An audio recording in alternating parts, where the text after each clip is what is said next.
ಈ ಕತೆ ಶುರು ಆಗೋದು 1910 ಜನವರಿ 21. ಅವತ್ತು ಹಂಗರಿ ದೇಶದಲ್ಲಿ ಒಬ್ಬ ಹುಡುಗ ಹುಡ್ತಾನ. ಅವನ ಹೆಸರು ಕ್ಯಾರೋಲಿ ಅಂತ. ಅವನು ಸಣ್ಣವನಿದ್ದಾಗ ಭಾಳ ಬಡತನದಲ್ಲಿ ಬೆಳೆದಿರ್ತಾನೆ. ಸ್ವಲ್ಪ ದೊಡ್ಡವನಾದ್ಮೇಲೆ ಆ ದೇಶದ ಆರ್ಮಿಯನ್ನು ಸೇರ್ಕೋತಾನೆ.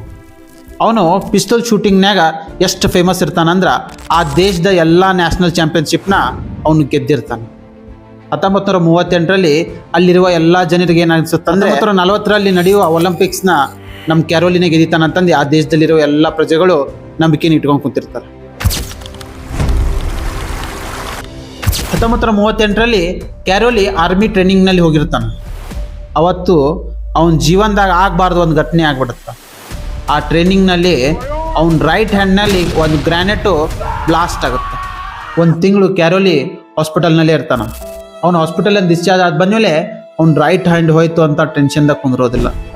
ಅವನು ತನ್ನ ಲೆಫ್ಟ್ ಹ್ಯಾಂಡಿಂದ ಟ್ರೈನಿಂಗ್ ತೊಗೊಳಕ್ಕೆ ಚಾಲೂ ಮಾಡ್ತಾನೆ. ಒಂದು ವರ್ಷ ಲೆಫ್ಟ್ ಹ್ಯಾಂಡಿಂದ ಶೂಟಿಂಗ್ ಮಾಡೋಕ್ಕೆ ಚಾಲೂ ಮಾಡ್ತಾನೆ. 1939ರಲ್ಲಿ ಹಂಗರಿ ನ್ಯಾಷನಲ್ ಚಾಂಪಿಯನ್ಶಿಪ್ ನಡೀತಿರ್ತೈತಿ. ಅಲ್ಲಿ ಎಲ್ಲರೂ ಆಟ ಆಡೋಕ್ಕಂತ ಬಂದಿರ್ತಾರೆ. ಅವಾಗ ಕ್ಯಾರೋಲಿ ಕೂಡ ಅಲ್ಲಿ ಹೋಗಿರ್ತಾನೆ. ಅಲ್ಲಿರೋರು ಎಲ್ಲರೂ ಏನು ತಿಳ್ಕೊಂಡಿರ್ತಾರೆ ಅಂದ್ರೆ ಕ್ಯಾರೋಲಿ ಆಟ ನೋಡಕ್ಕೆ ಬಂದಾನಂತ ತಿಳ್ಕೊತಾರೆ. ಅವಂಗೆಲ್ಲರಿಗೂ ಥ್ಯಾಂಕ್ ಯು ನೋಡಕ್ಕೆ ಬಂದಿ ಅಂತಂದು ಹೇಳ್ತಾರೆ.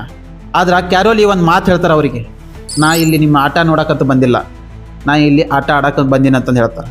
ಅವಾಗ ಕ್ಯಾರೋಲಿ ತನ್ನ ಲೆಫ್ಟ್ ಹ್ಯಾಂಡಿಂದ ನ್ಯಾಷನಲ್ ಚಾಂಪಿಯನ್ಶಿಪ್ನ ಗೆದ್ದು ತೋರಿಸ್ತಾರೆ. ಎಲ್ಲರೂ ಗಾಬರಿ ಆಗ್ತಾರೆ. ಯಾವ ಥರ ಇವನು ಲೆಫ್ಟ್ ಹ್ಯಾಂಡಿಂದ ಟ್ರೈನಿಂಗ್ ತೊಗೊಂಡಾನ ಅನ್ನೋದು ಯಾರಿಗೂ ಗೊತ್ತೇ ಇರೋಲ್ಲ. ಅವ್ನು ಲೆಫ್ಟ್ ಹ್ಯಾಂಡಿಂದ ಸೀಕ್ರೆಟಾಗಿ ಟ್ರೈನಿಂಗ್ ತೊಗೊಂಡು ಬಂದು ಅವನು ಅಲ್ಲಿ ನ್ಯಾಷನಲ್ ಚಾಂಪಿಯನ್ಶಿಪ್ನ ಗೆದ್ದು ತೋರಿಸ್ತಾನೆ. ಅಲ್ಲಿರೋ ಜನ ಎಲ್ಲ ತಿಳ್ಕೊತಾರ 1940ರಲ್ಲಿ ನಡೆಯುವ ಒಲಿಂಪಿಕ್ಸ್ನಲ್ಲಿ ನಮ್ಮ ಕ್ಯಾರೋಲಿನೇ ಗೋಲ್ಡ್ ಮೆಡಲ್ ಹೊಡಿತಾನ ಅಂತ. ಆದ್ರೆ 1940ರಲ್ಲಿ ನಡೆಯುವ ಒಲಿಂಪಿಕ್ಸು ವರ್ಲ್ಡ್ ವಾರ್ ಸಲಾಗ ಕ್ಯಾನ್ಸಲ್ ಆಗುತ್ತೆ.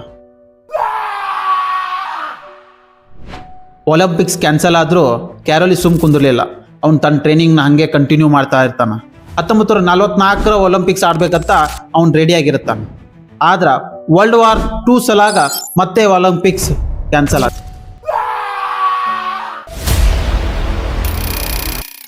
1948ರಲ್ಲಿ ಒಲಿಂಪಿಕ್ಸ್ ಸ್ಟಾರ್ಟ್ ಆಗುತ್ತೆ.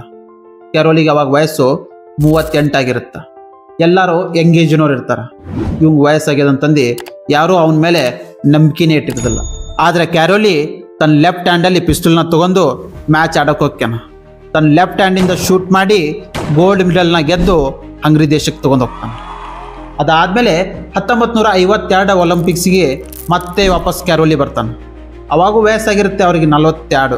ಆದರೆ ಮ್ಯಾಚ್ ಮಾತ್ರ ಎಲ್ಲ ಯಂಗರ್ಸ್ನ ಸೋಲಿಸಿ ಅವಾಗೂ ಕೂಡ ಅವರೇ ಗೋಲ್ಡ್ ಮೆಡಲ್ನ ಗೆದ್ದು ಆ ದೇಶಕ್ಕೆ 2 ಗೋಲ್ಡ್ ಮೆಡಲ್ನ ಶೂಟಿಂಗ್ನಲ್ಲಿ ತೊಗೊಂಡು ಹೋಗ್ತಾರೆ. ನಾವು ಒಂದು ಕೈ ಹೋದ್ರೆ ಒಂದು ಕಾಲು ಹೋದ್ರೆ ಹ್ಯಾಂಡಿಕ್ಯಾಪ್ ಅಂತ ಸರ್ಟಿಫಿಕೇಟ್ ತೊಗೊಂಡು ಗೌರ್ಮೆಂಟ್ ಸವಲತ್ತು ಏನೈತಂತ ನೋಡೋಕೆ ಚಾಲು ಮಾಡ್ತೀವಿ.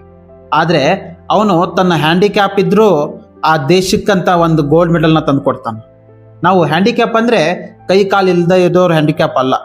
ಯಾರ ತಾಲಿ ತಮ್ಮದೇ ಆದ ಗೋಲ್ ಇರಲ್ಲ ಅವರೇ ರಿಯಲ್ ಹ್ಯಾಂಡಿಕ್ಯಾಪ್.